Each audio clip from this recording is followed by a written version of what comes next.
안녕하십니까. 마카다 TV 스페셜입니다. 관심 박사 자칭 모든 것에 관심을 가지고 있는 저 관심 박사 기화서입니다. 우리 저 만물 박사 우리 윤재석 박사님 소개합니다. 아, 반갑습니다. 예, 마카다 제목은 너무 많이 한다고.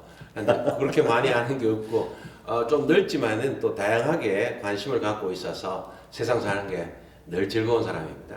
반갑습니다. 예. 오늘 무슨 얘기를 먼저 좀 나눠볼까요? 오늘은 우리가 저기 대구의 지역이지만은 예. 글로벌한 걸 한번 다뤄봤으면 좋겠습니다. 요것들은? 올림픽에 관해서 합니다. 예. 최근에 뭐 올림픽이 연기가 됐습니다만 동경올림픽. 예. 저 할 말 나왔습니다. 할 말 나왔습니까? 동경올림픽.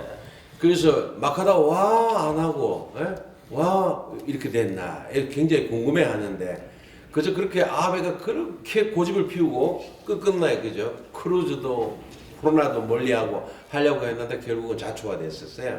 근데 그 뒤 배경이 과연 뭔지 모두 궁금해하는데 사실은 오늘 나온 건 아주 구체적인 게 없는 것 같아요. 아니 지금 뉴스로는 많이 보고 있죠. 뭐 몇 명이 죽었다, 몇 명이 감염됐다, 일본이 뭐 검사를 제대로 안 한다, 숨기고 있다, 심지어는 뭐 사망자 숫자도 숨기고 있다라는 얘기까지 하는데 이 정도도 이거는 약과입니다. 더 깊은 얘기들이 굉장히 많아요.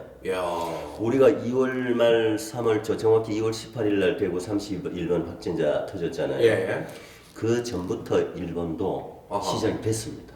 그러면 묵시적으로는 그렇죠. 사건이 진행되고 아베가 올림픽을 하기 위해서는 이 일본에는 코로나 감염자가 많지 않다. 그리고 뭐 많이 안 죽는다라는 걸 나타내야 되니까 숨긴 거죠. 이건 이미 이제 다 알려진 사실이고 처음부터 그렇게 의심을 했고. 아니 지금 자유민주 사회라고 얘기하는데 어떤 봉건주의 쇼군이 하는 행태를 그냥 하고 있는 거 같아요. 그 맞습니다. 그런데 더 심각한 거는 일본이 그렇게 시작이 됐음에도 불구하고 쉬쉬 감추는 와중에 일본의 그 고베 대학의 그 감염 전문가 이와타 켄타로라고 하는 교수가 있어요. 한식의 국제 뉴스 나와요. 이분은 그 일본의 의사 중에서 굉장히 양심적인 의사입니다. 일본 아베가 사실은 굉장히 독재합니다. 독선적이고. 아베 옆에는요, 또 말을 함부로 못합니다. 그러나 이 이와타 켄타로라는 사람은 이미 우리가 시각할 그 시점부터 우리 일본도 위험합니다. 지금부터 준비해야 된다라고 굉장히 강력하게 경고를 했습니다. 그야말로 읍소를 했습니다. 지금 하여간 그 일본 정치를 보면 관료들을 믿지 않고 그죠? 일본 회의 중심으로 자기네들끼리만 하고 아베 중심으로 자기네들의 의견만 관철하려고 그럼 이제 일본 말은 소타쿠라 그래서 이제 이 사람 눈치 보고 알아서 이제 더 이상 뭐 얘기해봐야 뭐 귀찮고 피곤하고 뭐 관철되지도 않을 거 이렇게 지나가는 그런 이제 일종의 국민성도 있고 조직 문화도 있고 해서 그러다 보니 이 일본의 이 코로나 부분도 바로 그런 부분들이 영향을 미쳤습니다. 그래서 코로나가 지금 이제 일본 시작입니다. 시작입니다. 왜 그들의 문화 속에서는 그런 의식이라든지 정치하는 사람들의 그 의존도에 비해서 투명하지 않고 그리고 국민에 대한 그 안전 이런 불감증이 계속 심화되는 있죠. 자, 이 시점에 저한테 이런 거 한번 묻고 싶지 않습니까? 기박사가 생각했을 때 올림픽 가능하겠느냐? 1년 연기해서 내년이죠. 내년에 가능하겠느냐? 본인은 어떻게 생각하십니까? 1년 연기했으니까 내년 7월에는 뭐 되겠다라고 생각을 하십니까? 아닙니다. 저도 불가능하다고 생각합니다. 그런데 우리 기 교수님 생각 어떻습니까? 저는 99.9% 불가능하다. 와. 아니 거의 이렇게 얘기하다 내년에 1년 연기돼서 하게 되면 좀 민망해지는데 어쨌든 저는 제대로의 관점이 있습니다. 그게 뭘까요? 제가 이렇게 단정적으로 얘기하는 것이 한 4가지 이유가 있습니다. 4가지? 4가지. 첫째, 정치적으로 아베가 지금 굉장히 코너 몰려 있습니다. 몰려갑니다. 점점 더 사망자 나오면 나올수록 저는 2-3달 이상 버티기 어렵다. 이거 굉장히 쇼킹한데요? 즐거운 얘기 아닙니까? 아베 그만두면. 아니 제가 즐겁지만은 여기 우리 지역에서는 마카다 좋아할까 궁금하네요. 심지어 아베를 아버지처럼 하는 사람도 있잖아요. 우리 지역도 그렇고 전국적으로도 무슨 부대요. 가장 우선적으로 그러면 뭐 때문에 그럴까요? 그 네 가지 중에 하나가 첫째는 제도적인 부분입니다. 아 제도. 제도적인 부분에 있어서 제도도 법적 제도가 있고 행정적 절차적인 제도가 있는데 나머지는 예. 법적 제도 부분에 있어서 우리처럼 이 감염병 예방에 대해서 이렇게 아주 짜임새 있게 법 체계가 아직 정비가 안 되어 있습니다. 아. 일본도 물론 예. 우리의 감염병 예방법과 같은 그런 법률은 있습니다만 예. 거기에 우리가 왜 지금 이제 그 격리시키고 예. 뭐 앱을 깔아라 그리고 이제 격리를 했는데 말을 안 듣고 돌아다니니까 체포한다 예. 뭐 이런 것들 있잖아요. 예. 이런 강제적인 그 법적인 절차가 일본은 아직 굉장히 미비합니다. 왜 그럼- 그러냐면은 그런 말에 이유가 있어. 얘들은 안 당해봤거든. 예. 우리는 2015년도 엄청 당해봤잖아요. 그리고 대만 같은 나라는 2009년도 그 사르스 때 예. 저도 굉장히 고생을 해봤어요. 네, 미리 네. 체계를 정비를 해왔죠. 아. 일본은 굉장히 그런 면을 당해보질 않았기 때문에 그냥 굉장히 무심하게 지나왔죠. 자 좋다. 첫 번째는 그러면 경험이 없고 시스템이 그게 네. 대응할 수 있는 양식이 적어서 이 그렇죠. 문제가 더 커진다. 그다음 두 예. 번째 또 있어요. 두 번째는 그 행정적 그 체계 부분에 있어서 지금 우리나라 같은 경우에 지금 이런 코로나가 터졌을 때 네. 이 컨트롤 타워가 어디입니까? 문제에서 많이 나오잖아요. 어디? 질병관리본부. 그렇죠. 줄여서 예. 질본이라고 그러죠. 예, 예. 일본 질본 같은 조직이 없습니다. 뭐. 없어요. 그냥 후생노동성. 예, 후생노동성. 우리로 치면 보건복지부 플러스 노동을 업무를 관장하는 예. 중앙부처가 후생노동성인데 후생노동성에서 관장해요. 별도 전문기구가 없어요. 전문기구를 하는 거는 일본의 국립감염병 연구소라는 건 있어요. 국립시설. 아. 그 연구소죠. 그건. 그 연구소. 연구소고 기능이 기본적으로.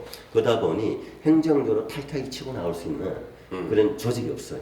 아. 지금 굉장히 후회하고 있죠. 근데 그 조직을 어느새 만들어요? 일본 같은 문화에서 우리 같은 뭐 빨리빨리 해서 굉장히 또 치고 나가는 게 있지만 일본 같은 경우에 그와 관련해 법 만들어야 되죠. 뭐 여론 수렴 해야 되죠. 조직 조언해야 되죠. 네. 제가 봤을 때는 올 연말 내에 못 만들걸요? 그럼 아니, 근데- 올 연말 내에 못 만들면 예. 최근에 올림픽 대비해서 해나올 수가 없어요. 최근에 보면 그 아베가 아주 그 우익으로 끌고 가기 위해서 긴급 조치권을 발동하려고 네. 해서 지금 이제 발동할 수 있었는데 최근에 이제 코로나에 대해서 발동을 했지 않습니까? 발동을 했는데 조치하고 마스크 전략에서도 5천의 의견입니까? 뭐에 굉장히 많은 우리도 비용을 5천억. 예, 5천억 그렇죠. 그걸 실패를 하고 있지 않습니까? 실패했죠.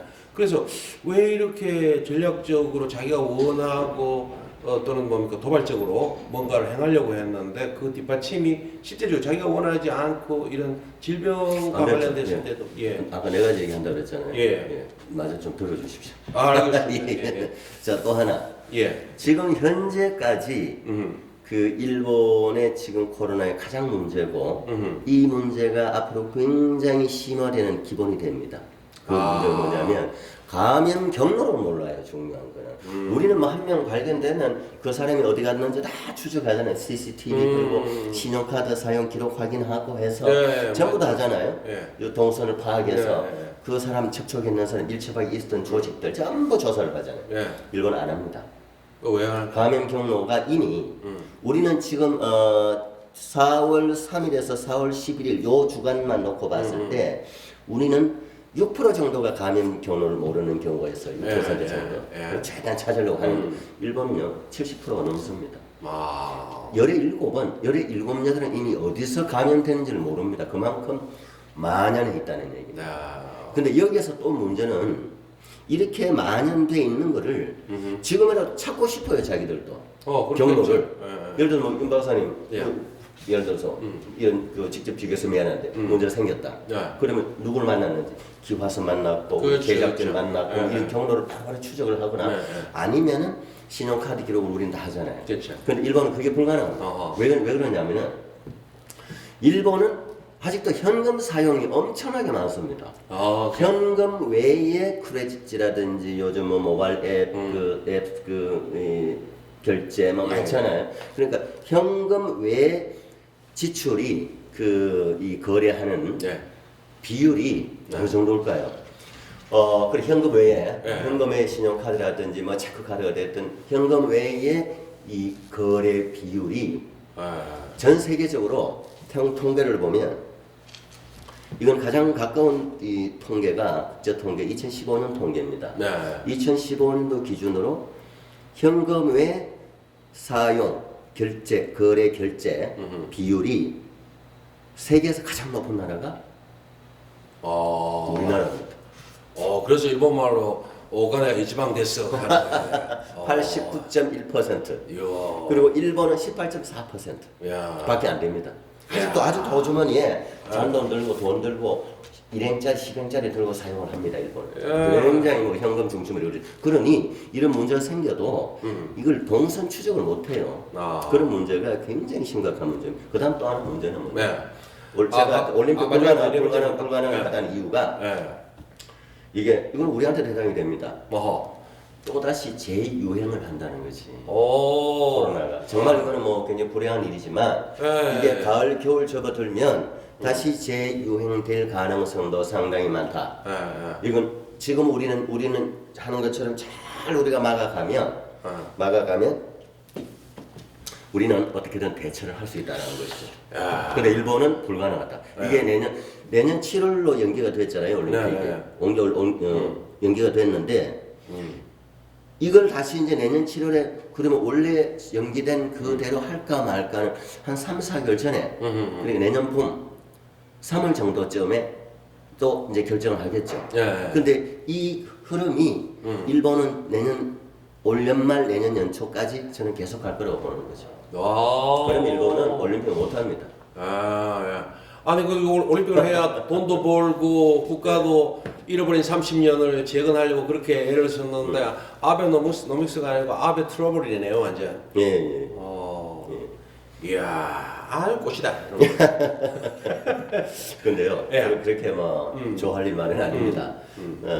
우리나라 선수들도 출전을 못 하잖아요. 4년 동안 꼭 열심히 준비해서 좀 목숨을 걸고 정말 열심히 운동해 왔는데 한 1년 연기되는 건 괜찮지만은 아예 취소되는 건 안 되잖아요. 그래서 그렇죠. 취소되는 건 바라면 안 되고 그다음 두 번째는 또 우리 경기에도 영향을 미쳐요. 일본은 사지만 왜냐 가까우니까 갔다가 우리나라 여행 올 수도 있고 또 이제 나라가 이제 개최지가 일본이니까 사전에 왜 캠프가 만들어지잖아요. 아니 원래 했으면 이게 저기 우리나라 전역이 현지 적응 훈련 장소로 바뀌었어. 이미 엄청나게 그렇죠. 이미 문경이라든지 뭐 사천이라든지 이런 곳에는 외국 선수들 사전 전지 훈련으로 많이 예약이 돼 있었어요. 그래서 뭐 그 일대는 뭐 호텔들도 다 객실 예약을 해놓고 경기장도 사용료 가잖아요. 우리도 뭐 그 부수적으로 수익을 내고 좋아할 부분들이 있죠. 관광에도 영향을 미치고 그런 부분에 있어서는 이번에 연기된 것이 안타깝긴 하지만 내년에라도 되면 좋은데 저는 안 된다. 일본에서는 그러면 보는 거예요. 그 저기 나중에 이 방송 자막으로 해서 아베한테 꼭 보여줘야 되겠습니다. 안 된단다 이놈아 안 된다. 자 오늘 저도 이 주제 얘기 그 시간상 안에 좀 압축을 했습니다만 그래도 압축해서 제가 한번 이 표현하고 싶었던 그걸 한번 얘기를 했다는 생각이 드네요. 막가다 알아들으셨죠? 오케이 감사합니다. 네 감사합니다.